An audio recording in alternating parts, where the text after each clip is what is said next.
Isi-serve lang po namin yung warrant. Okay. Ikaw po ba si Norman Magusig po? Alias Francis Leo Marcos? Hindi.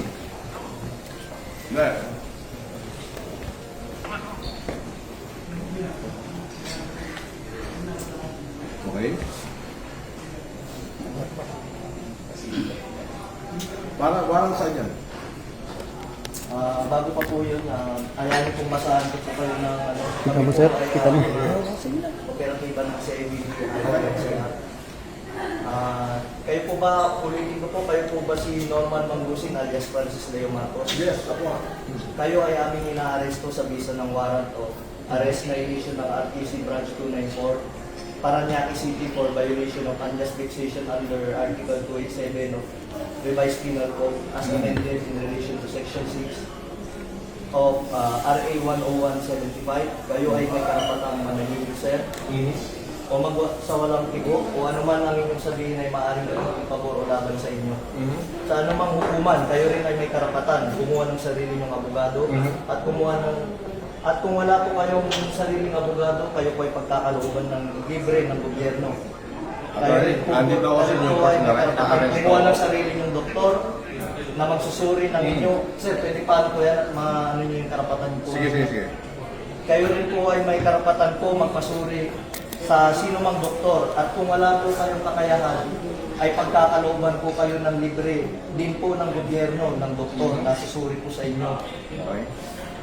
Ito po, naiintindihan niyo po ba ang inyong mga karapatan? Naiintindihan ko.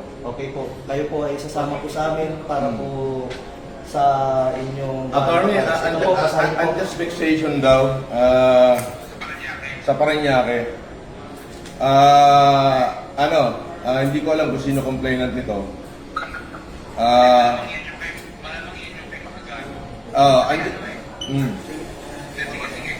Andito ako sa Newport, ina-arresto na nila ako, sasama ako ngayon, hindi ko natatapusin itong pagkain ko. Inilive na nila ako. Pwede bang sasama na lang ako, Brad? Huwag mo na ako ipahiya. Hindi, kailangan po kasi may procedure po tayo. Sige, sandali. Iramin ko lang. May procedure po tayo, sir. Attorney, nasa ka ba?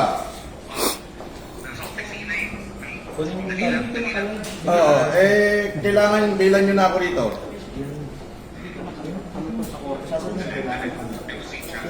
Nang live ko, hindi ko lalabas ng live. Hindi naka-live ko.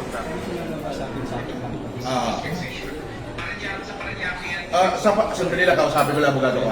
Sa Parañaque, eto, binibidyoan na ako rito. Ewan ko kung may vlogger dito. Wala. Vlogger dito. Andito na. May warrant, 120,000 yung bill, 12 counts of unjust vexation.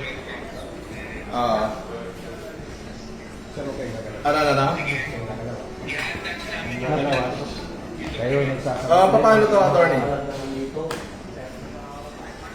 Andito naman pala, tinitigilan pa kami.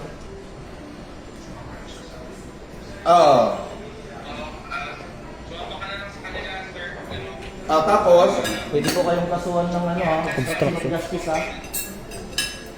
sige, please. Nasabihin nyo, hindi nyo pa alam.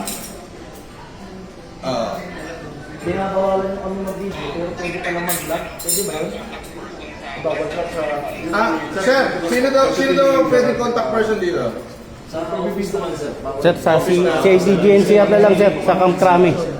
Nakasad yun. Bawat CIDGNCR Karame. So, doon ako dadalhin sa CIDGNCR. Yes, sir. Karame. Yun nga po. So, dadalhin daw ako sa CIDGNCR Karame.